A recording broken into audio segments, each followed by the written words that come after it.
Hi, I'm Perry, and you're listening to The Beauty Brains.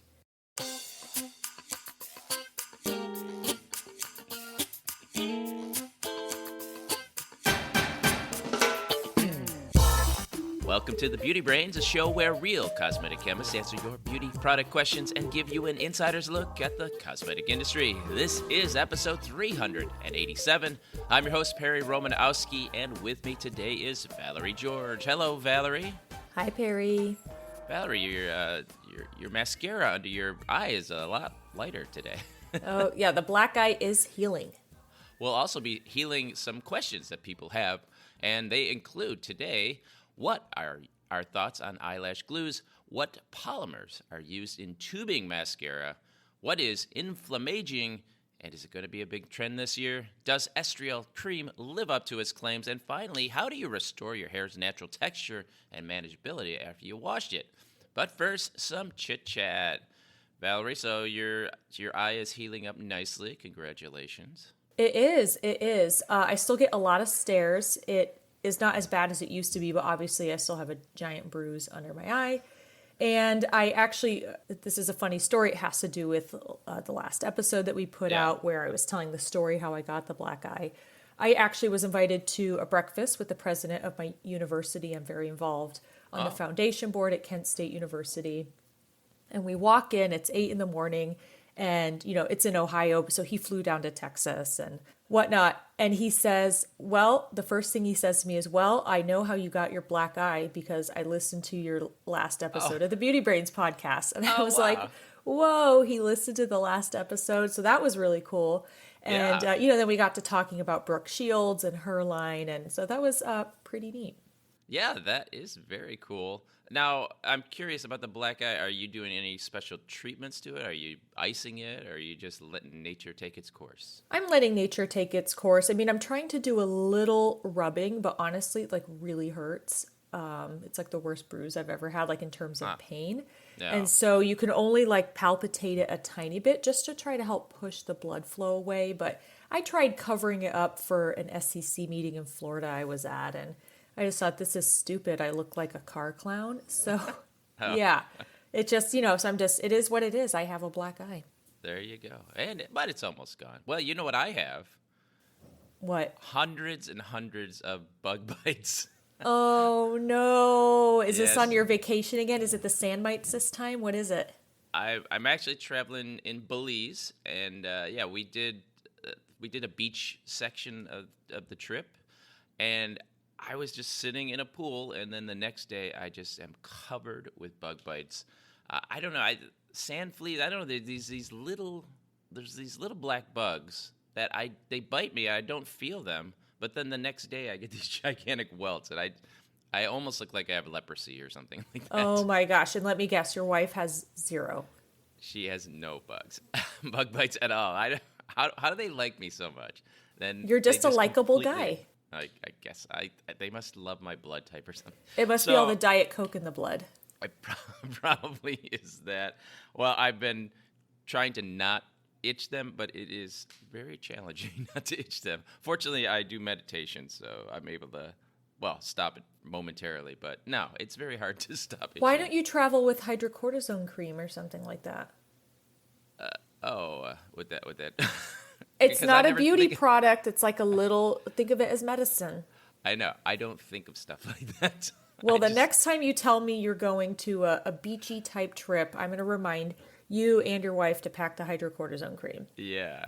Well, that would be helpful. Well, also, Valerie, remember before I left on this trip what was going on at my house? The cat in the wall, I've been dying for an update. Have you seen him on video? I'm assuming you left food out for him and you didn't cut down all your drywall. I did. I ended up not cutting down all my drywall because I saw that he could easily come in and out of the wall when I wasn't looking. Because what I did was I set up cameras. So I have 2 cameras in my basement, and I would see him come out. He had kind of a routine. He would come out of the wall, he would go eat some food, and then if he heard a noise, he'd run back in the wall. And so since the temperatures were going to get really cold in Chicago, I mean, we were under 0 Fahrenheit, so for 4 days. So I opted, instead of cutting him out and just throwing him outside, I just said, okay, I'll put out enough food and water for a couple of weeks, I'll put out multiple Litter boxes. Yes, multiple litter boxes, and I'll let him have, his home alone for 2 weeks. And I get to watch him on the cameras, but he's been out there eating the food, drinking the water, using the litter boxes, going into the windows, looking out the windows.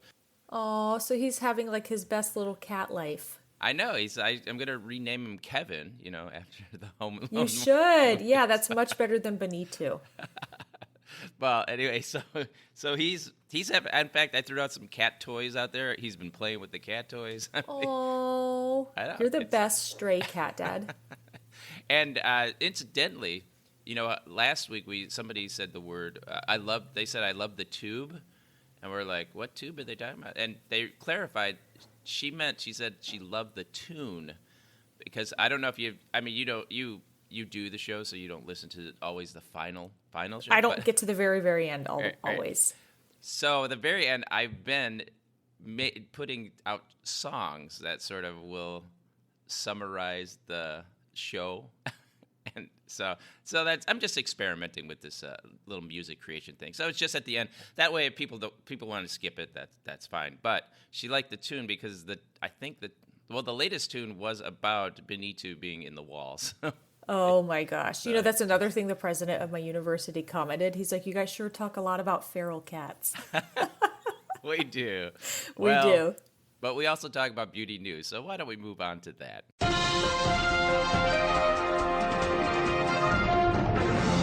Valerie, this one made the rounds last week or the week before or something. And it's interesting because I think they changed the headline, because the first time I saw this headline, it said, the top 10 most beautiful women according to science, which I'm like, oh, according to science, like, come on. But then I look at it's totally subjective. Right.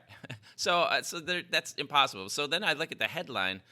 So it's interesting. The URL to this, and this is on boardpanda.com or something, but the URL to this still says the top 10 most beautiful women according to science, but their headline says the top 10 most beautiful women in the world according to the golden ratio standard. Oh, the good old golden ratio. Right. So this Dr. Julian DeSalva, who is a facial plastic surgeon, apparently did this study. They analyzed faces of supermodels and then got this perfect golden ratio, which is supposed to be the Greek golden ratio, 1.618 phi, which is supposed to represent aesthetics and harmony and blah, blah, blah, according to Leonardo da Vinci. And they didn't just look at today's supermodels. They looked at supermodels going all the way back until the 80s, back when the supermodel era was really, really booming. And so it looks at the measurements of the eyes, eyebrows to lips, the jawline overall, facial symmetry, and they do this little mathematical calculation, and they listed them in top 10 order of those who most closely align with the divine proportion. Yeah, and I mean, of course, everyone on here is beautiful. I mean, they are supermodels, right? So 10th place. I'd like to see them without makeup, to be honest. Well, yeah, but of course, the makeup wouldn't affect the golden ratio, which is kind of the problem here, because makeup does affect what a person looks like, right? Yes. Like with and without makeup, you're going to judge somebody whether they're beautiful or not differently, right?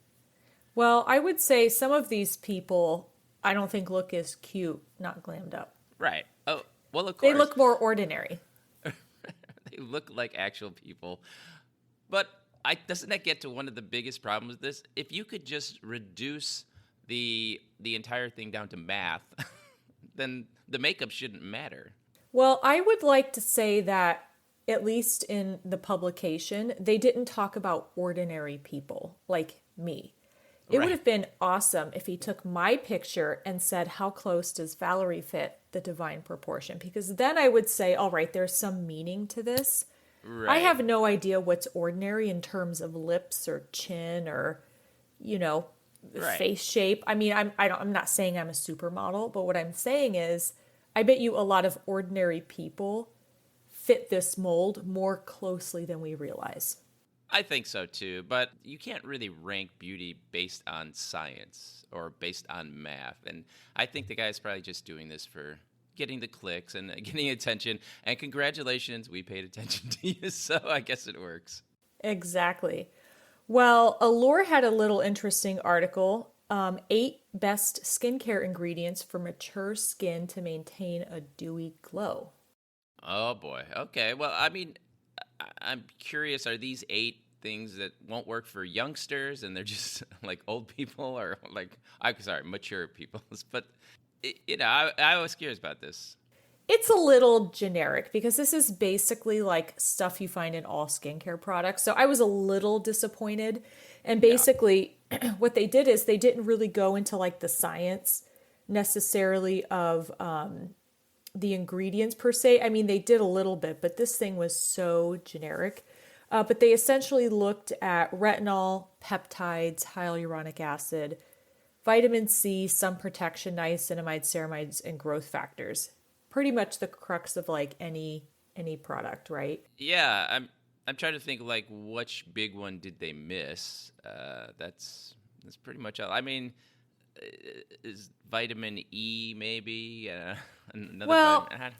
yeah, I don't know. I think this is pretty much it. What I didn't like is they talked a little bit about retinol, but they didn't go into like, well, retinol is a retinoid. We think retinol is the best out of the retinoids because of these reasons. And Right. they didn't really go into the science of like how different peptides work in skin and like this would be the best peptide. I felt like it was a product pay to play where a brand like I'm not saying this happened, but for example, like they said the best vitamin C is SkinCeuticals CE Ferulic at Right. $182 an ounce. Whoa. And yeah, the price has gone up. And I just thought like, well, is vitamin C really the best vitamin C for mature skin? I don't know. So I was a little disappointed in this article. Felt like, let's just throw products out there. Right. They didn't get into any of the science. I was also interested to see that they only consulted dermatologists. And, the dermatologists, they don't say this like the 8 best skincare ingredients like over the counter. So wouldn't a dermatologist be able to say, oh, there's some prescription thing that's better for skin than what you can get at a drugstore? Yeah, I think, it's interesting because I once had a dermatologist speak to the Society of Cosmetic Chemists in 2015. And Yeah. she was like, dermatologists are not skincare experts in terms of product recommendations. Right. They're experts, skin experts in terms of like diagnosing diseases and finding drugs to help treat those diseases. And so I think Yeah. we have this new age of dermatologists that are interested in skincare ingredients, but I don't think they really understand how they work because one dermatologist said hyaluronic acid is a hydration superhero capable of holding up to 1,000 times its weight in water. It's like, oh, did they get that quote from Google? Right. They must And, have. he said it's essential for plump, moisturized skin. Well, if you really wanted plump, moisturized skin, you would, glycerin would be like the gold standard because Right. it's not all hyaluronic acid attracts water to the topical layers of your skin. Sure. So Sure. Yeah. That's the one thing I saw. I was like, a dermatologist should know that glycerin is what you would use. He wouldn't be recommending hyaluronic acid unless you were trying to sell skincare, right? That's exactly. Yeah.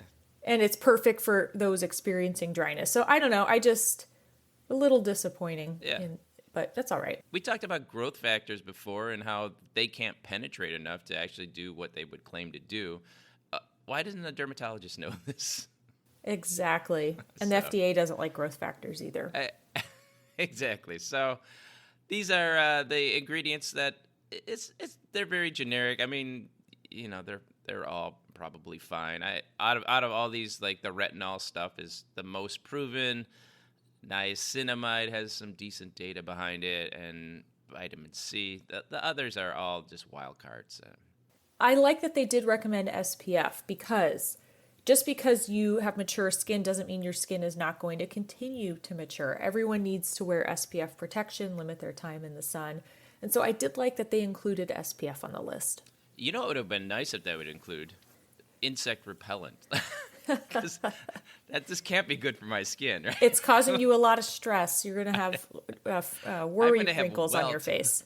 Right, I'm gonna have welts on my side for weeks. Oh, This is poor crazy. Perry. Ah, well, at least I'm not freezing in Chicago. That's true. There's one thing I did also want to mention. The show does not take advertising, so we require support from our listeners, and we do that through Patreon. And if you want to support the show, go to patreon.com/thebeautybrains and subscribe at any level. And I just wanted to thank some recent patrons who had just joined us this year.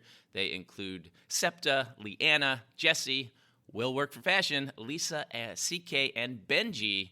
Speaking of answers, shall we move on to questions? Our first question comes to us from Adriana. Hi, I was wondering what your thoughts are on professional eyelash glues. There's a lot of talk among lash artists about the dangers of prolonged exposure to the glue and fumes. I also wonder what types of masks one can wear to help filter out any chemicals if you're doing lashes all day, every day. Thanks. Well, this is kind of, I guess this would be an OSHA question, right? Or like a workplace safety question. Because I imagine from the point of view from the consumers, there really isn't any concern here about the glue and the fumes here, because the exposure for the consumer is going to be so minimal that it's probably not a problem. But what about the people who are using this stuff every day, all the time? Well, it's interesting you mentioned OSHA because that's the organization in the United States that's interested in protecting occupational work hazards. At least they were prior to 2025, so we'll see what happens in the future. Who knows? But, and it's interesting the industries they like to focus on. But Sure. Yeah. basically, you're working with chemicals. These eyelash glues are, at the end of the day, chemicals or mixtures of chemicals, and you're around them all day. Similarly to like a nail salon, you're around nail polish and different acrylic polymers all day. And so, as Perry mentioned, if a consumer's exposed for an hour, it's not a big deal, but you're exposed all the time. And so it's important to understand what you're working with and what the risks are with that. So, eyelash glues, they're made to be volatile and evaporate because you want to put the glue onto the lash and have it evaporate and cure and dry and leave the lashes on. So it's kind of a polymerization reaction, right? And so once it polymerizes, the glue is going to stay there, but the rest of the monomers or whatever, those are evaporating off. So any sort of leftover stuff is evaporating off, and just the glue portion is staying. Right, and if the things didn't evaporate off, the glue would never dry or cure. So it's really an essential process to glues, paints, adhesives, they all work the same in that fashion. So it's not that the industry is behind. That's like literally what has to happen for this glue to remain. And so you are breathing in those things that evaporate. And, what they are, I'm not really sure. I'm not in the eyelash glue industry, but I know that from, they're definitely using polymers. They're probably using some alcohols or polyurethanes, different latexes, maybe acrylate polymers. Right. Certainly solvents and stuff. That evaporate, correct. Yeah. And, I don't know what the exact exposures are, but I'm sure all day long exposure isn't great. But what you can do is every product that you're working with has to come with a safety data sheet, because you as the person working with it have to understand what your exposure is. And so you can request a safety data sheet from the supplier and read through what some of the exposure hazards look like, how you should protect yourself. You wondered if there's any masks that one could wear. There are certain N95 masks that have the ability to filter out general protection against fumes and little particles and stuff like that. But the mask would need to say N95 respirator on it. There are other respirators that you can wear that have like little cartridges that attach. I use those when I'm adding ammonia to hair color, but it's a bit much. It's like literally a big apparatus on your face. So I would start with the N95 respirator masks. And even if you don't feel like you have any adverse health effects and you work in this environment, I definitely would wear one, because you just don't know what your cumulative exposure could look like. And I would make sure that your place of business has really great ventilation. Yeah, that's You know, important. a lot of nail salons that smell don't have good ventilation, and that's a really good indicator that they don't, is if you walk in and there's a really strong solvent smell. So I would just, advocate to your landlord, or if you own your place, make sure that you have your HVAC company come in and make sure you're getting enough turns per hour on the air in your room to filter out any fumes in the air. And taking regular breaks between application, go outside and, suck in the less polluted air was probably a good idea. Also, you want to keep an eye on yourself for any kind of symptoms, maybe your respiratory irritation or skin reaction and stuff, or headaches. And so if you have those, that's indicating that there might be a problem. Exactly. Well, be safe. Yeah. But again, for consumers, who are most people listening, the amount of exposure you get from that is not going to impact your health in any noticeable way. Okay, next question comes to us from Lucia. Which kind of polymers are used in tubing mascaras, and why are other mascaras not tubing, even though they contain some of the polymers used in tubing mascaras? Thanks, Lucia. Or Lucia? How would you pronounce that? I would say Lucia, but if it was Italian, Lucia. There you go. So if you're Italian, well, that's how we met it. Well, I'm not much of a mascara user, but so I was curious about this tubing and non-tubing mascara, so I looked it up. And essentially when we talk about tubing mascaras use like a film-forming polymers that supposedly wrap around each lash, and they can create this water-resistant tube that slides off easily with warm water. But the non-tubing ones are these waxes and pigments that will coat the lash, and the basic difference, they require more makeup remover to get taken off. Is that your understanding of tubing and non-tubing? Yes, but I also think tubing mascaras are marketing hype, just like micellar cleansers, right? Like all cleansers Gotcha. are micellar. Right. Because I think that's like a very technical difference. And honestly, I don't think a lot of consumers necessarily notice the difference Right. between the end results. Yeah, I mean, basically, the tubing's easier to remove than the non-tubing. Otherwise, it's the same. Yeah, and I would say that's probably not the case all the time, right? Yeah. And you can find traditional mascaras that rely on a coating. They do contain polymers sometimes or different resins to help give the lash like a fatter look, a more volumized look, whereas tubing mascaras maybe are more like water-based, but they can still be water resistant. So I think a lot of it's just marketing language. And when they say things like, oh, the tubing mascaras, just are easily removed by warm water and pressure as tubes slide off the lashes or whatever. Like that's not what's happening, guys. No, so I think it's just a new exciting way to talk about updates in mascara technology. Now, the interesting part of this question is, why would a supposed non-tubing mascara include polymers? And I think one of those reasons is to make it easier to remove. Because you could actually get the polymer is the base coating, and then the wax is on top of it. And if you get any moisture on that base thing, it'll be easier to remove theoretically. That would be my guess. I don't know. I'm not in the mascara formulation development, but I would say it's not always exclusive like that. I think that's what brands say the difference is, but at the end of the day, I don't know that, a non-tubing mascara, I think Lucia is saying like they do contain some of the same polymers, but they're not tubing. And at the end of the day, I think it just goes back to marketing. Right, yeah. There really is no scientific basis necessarily of this tubing and non-tubing. It's just a marketing thing. Exactly. Our next question comes to us from Kiara. I heard a wellness podcast host say that inflammaging along exosomes, I guess, is going to be a huge trend in 2025. That was not one of our guesses of 2025, but apparently we'll see. Okay, do you think there is some valuable research on the matter and whether there is sensible difference and therefore different approaches with just, aging or as I am personally inclined to believe, is it another dream to sell to people or real women? Thank you. Kiara. Inflammaging is my most cringe portmanteau, I think.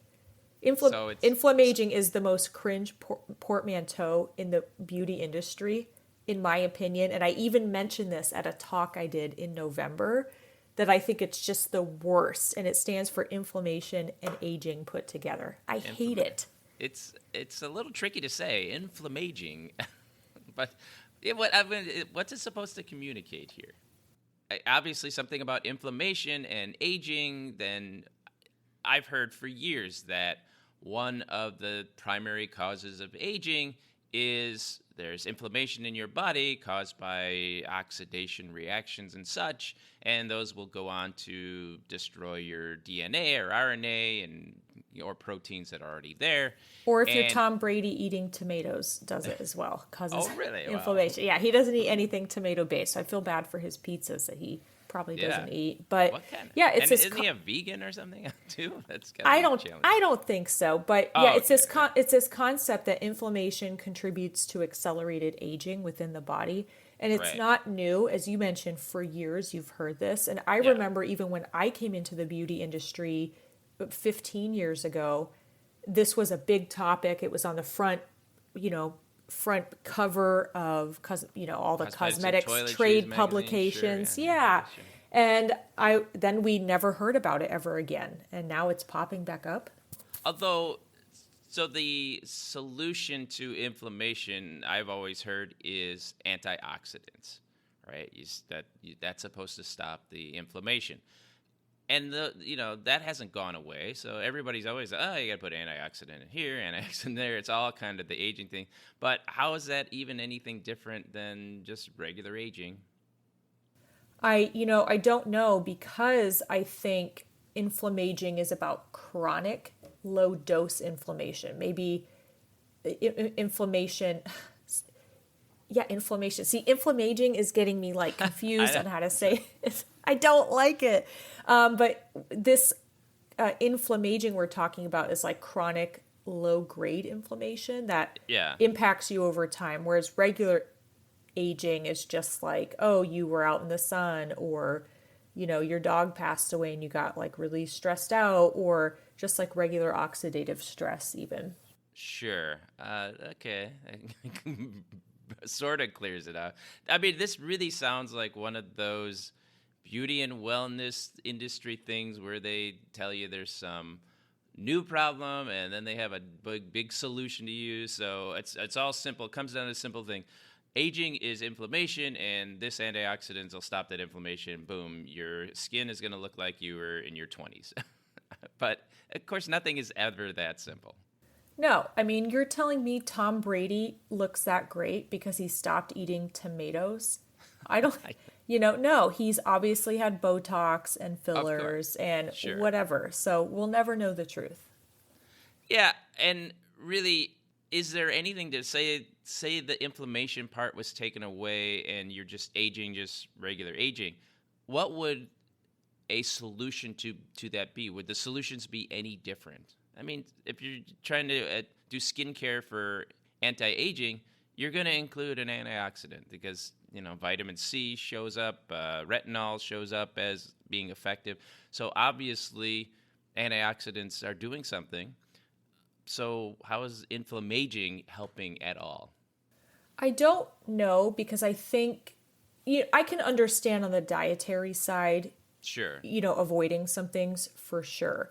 And I think that probably has a bigger impact than anything topical you could put on your skin, except for SPF, which helps reduce inflammation from ultraviolet and visible light exposure. Right. But, these new ingredients like exosomes, adaptogens, these peptides, they're all really, really, really new.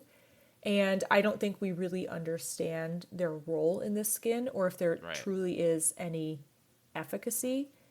And at the end of the day, I think if you practice good SPF practices, staying out of the sun and all that kind of stuff, and you have a good diet and good stress management and a very basic skincare routine to take care of your basic skincare needs, cleansing, exfoliation periodically, moisturizing, and sunscreen, I think you're already doing pretty good. Ah. Now, let me just ask you, do does all this inflammation I'm getting from these sand flea bites affecting my aging? Well, you should take a picture. Well, do you have a picture before of your whole body? And then you could do one after, and maybe in 10 years, we'll never know. I, maybe I'll just take a shot of this, but it's just going to be. I look like I have chicken pox. Have you ever had chicken pox? I don't think I have. Really? My brother and sister had it, and they suspect I had it as the carrier who gave it to them because Wow. it was summertime, so I was also like, oh, I have a couple of mosquito bites on my legs, but Sure. I never had chicken pox like most people had it. If I did have it, I had chicken pox in the 1970s, back when it was cool, I guess, before there was a vaccine. Goodness. My youngest brother, he had it when he was 2 weeks old. Wow. Yeah, That's good because he won't remember it. Right. Well, I mean, we had 7 kids, and so one got it, and boom, we Your all got poor it. mother. Oh, my I know. goodness. Totally. But anyway, I think this inflammaging is mostly just a new way to talk about aging and a marketing problem-solution thing that it helps simplify the message to consumers, but I don't think it really helps add anything to the landscape of anti-aging products. I agree. Our next question comes to us from Alicia. She says, short and sweet, Estriol cream. Does it actually live up to its claims? Ooh, have talked you- about this before. Yeah, I think we have. And then, but it did prompt me to say, okay, what are the claims that it could live up to? So I went through and I found a bunch of claims that are made about Estriol cream. So let's go through some of these claims and talk about what it's living up to or not. Okay. So the first claim, it says that it reduces fine lines and wrinkles by boosting collagen production. Well, I mean, I could see where, when you're younger and your estrogen's in great production, you have fewer fine lines and wrinkles, but that does decline as you age. So I'm not sure that it could actually, if it did anything, reverse it to any magnitude that's meaningful. Right. And also, when you're talking about these creams, it's not just the estriol in it. It's also made with, petrolatum. It has occlusive agent. It has humectants. It has the standard skin cream things that are also having an effect on your wrinkles. So you can't simply say, oh, it was the estriol that was doing this. Which, by the way, the estriol is a hormone. So Yeah. I don't know why you would want to, without consulting a doctor, ask them if you should be taking this. But that's a different point. It's kind of weird how people are afraid of parabens because they might be estrogen mimics or something like that. Yeah, and I do have one more question. Are these Sure. prescribed or can you get this over the counter? Because I would think that the FDA wouldn't like you being able to just purchase this on your own. That's a very good question. Okay, well, I looked up and, if you do a search on it, you can find it on Amazon. You can find Superdrug Online Doctor, a 0.01% estriol cream. Estriol cream is actually prescription only. Then how can you get it on Amazon? Well, because the regulations are loosey-goosey and people can buy whatever they want, I guess. Well, I don't think the regulations are loosey-goosey. I think Amazon does a terrible job screening what they sell then. You're right. That was poorly said. What's loosey-goosey is the enforcement of these regulations. And so when that happens, I mean, online people can buy all kinds of stuff. Jeez. Well, I'm going to report it to Amazon. This is But it could be really dangerous. Like you said, a lot of people are worried about these endocrine disruptors or increasing hormones in the body. I mean, that's what this cream is doing. I'm sorry to derail Alicia's question. Sorry, Alicia. No, it's okay. Well, they claim here when applied daily, the estriol cream can provide relief from symptoms in just 3 weeks. Oh, relief from symptoms. That sounds like a drug claim. Well, they are specifically talking about symptoms of menopause. So, well, that would be a drug. Well, You'd have to get that prescribed. Absolutely, that would be a drug, which would indicate, though, does it work? for some things, obviously, it has been clinically proven because it does require a prescription. So, but the fact that we've got Amazon, there's a bunch of them on Amazon here. Wow. Yeah, it'd be interesting to look at the dosing because I would imagine, I know these creams, I used to work for, I'll call her an anti-aging doctor, but she did a lot of work in like reproduction in older women and, Yeah. hormone levels and that. And I organized all of her research journals. And I know that she prescribed these hormone creams for people, but you didn't put them all over your face. So it's interesting that one of the claims is like fine line and wrinkle reduction, because usually you put it on your forearm, Right. where the skin is super thin and penetration is high. Your face actually has like a lot of really thick skin. So I'm wondering if it's even getting through your skin at that point. I know like some hormones, they have a shape that's favorable for penetration, but the reality is you have to get it through Sure. really thick dead layers of skin, like on your cheeks, for example, that's really thick right there. Right. So maybe topical. I guess since some of this is actually a vaginal cream too, so that skin is a little more permeable. But how would that impact fine lines and wrinkles unless you were concerned about improving the appearance of your vagina? Well, it's more for itching and dryness. Okay. That's what it's for. But that. in terms but then of that, no beauty benefits. right off label, it's like, oh, I use it for that down there. Maybe it'll work on my skin somewhere. And so I think that's probably what happened here. So I'm looking at a product that's on. They have their own website called Life Flow. They have an Estriol balancing cream, and I'm looking at the ingredients on it. They say water, vitamin E, aloe, safflower seed oil, panthenol, glycerin, and then if you keep reading down way at the bottom, they have the USP estriol. So, of course, it's at a very low level, but if you're putting on a cream that has all those other things in it, those other things are giving you the main benefits. The topical benefits, correct. Right, exactly. So, yeah, as far as these skin and anti-aging goes, evening out skin tone, promoting youthful glows, all of the claims that I've seen on it are pretty much standard claims that anti-aging products make. And I don't think the estriol is helping at all topically for your skin.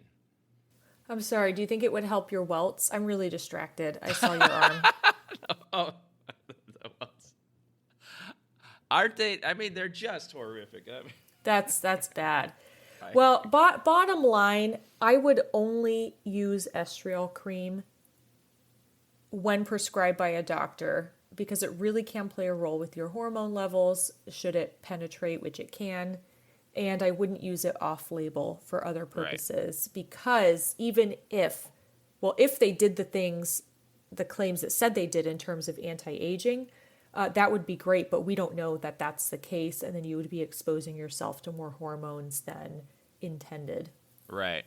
So it's probably, unless the doctor says you should avoid it. Look at that. We have time for one more question. Comes to us from Ariel.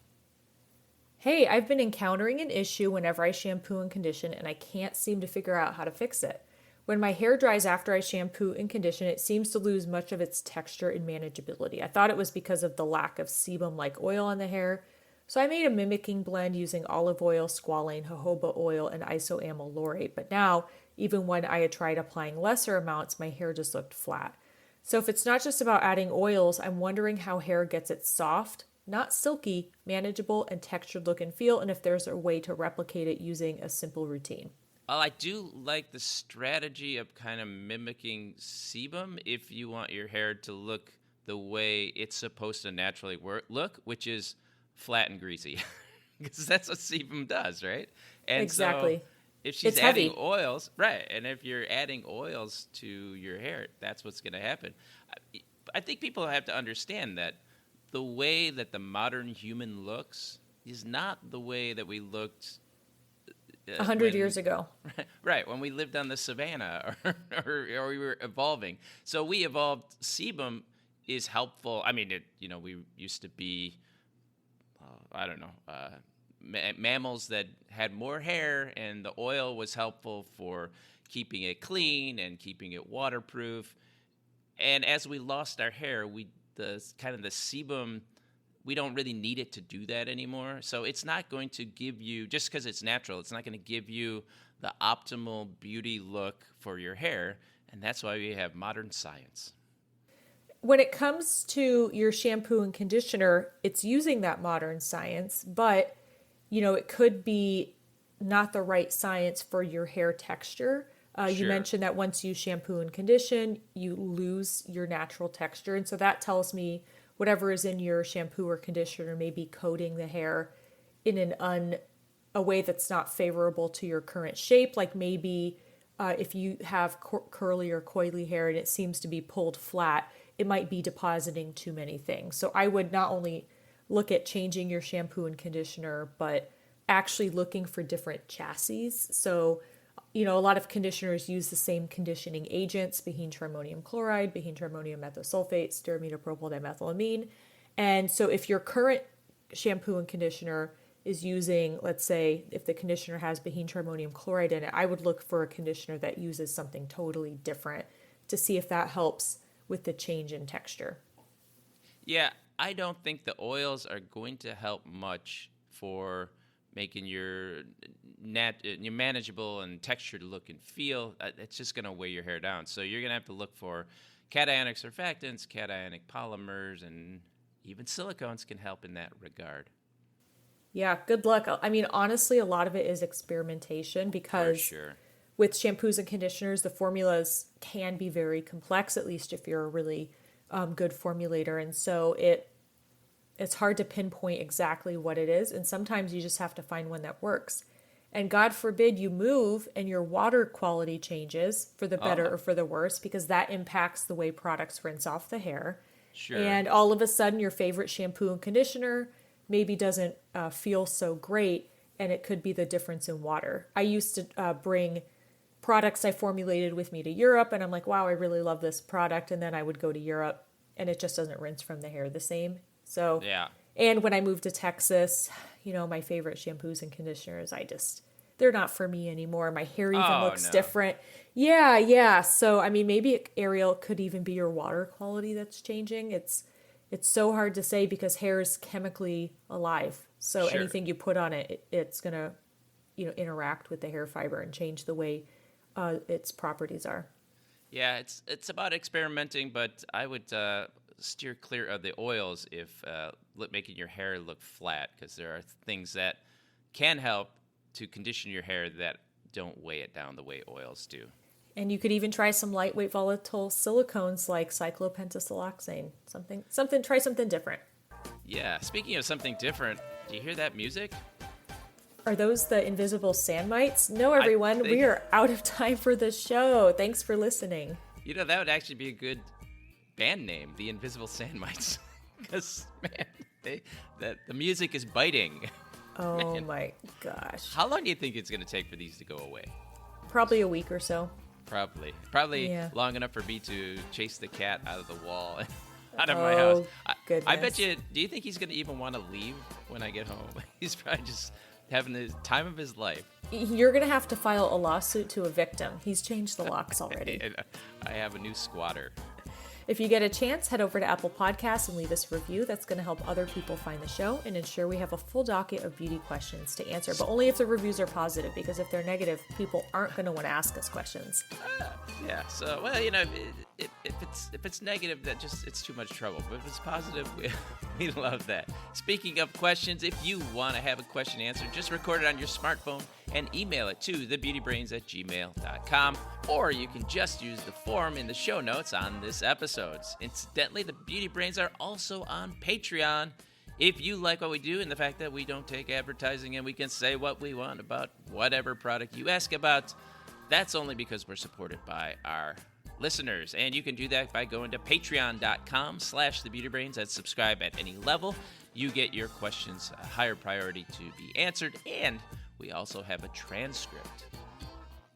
Also, don't forget to follow us on our various social media accounts. On Instagram, we're at The Beauty Brains 2018. On X, we're at The Beauty Brains. On Blue Sky, we're at The Beauty Brains. We have a Facebook page. And unfortunately, we still have a TikTok. I think I was the only person excited that it was shut down. And seeing all the people super distressed, even though everyone knew this was coming. Right. And unfortunately, it's back up and running. So, yeah, I think it's still kind of precarious if you're a brand and you're using it and such, or somebody's running, because there's still like the law in the books, and it's like a $5,000 per user fine. So I'm not sure how long it'll stick around, even though it's back. Well, we're not going to get involved, so We are not. no, and we haven't. So why now? Unless we get an intern and they put up our TikTok stuff. So we'll see. Nah. Well, thanks again for listening, everyone, and remember, be brainy about your beauty. Thanks, everyone. All right, good job. Kittens.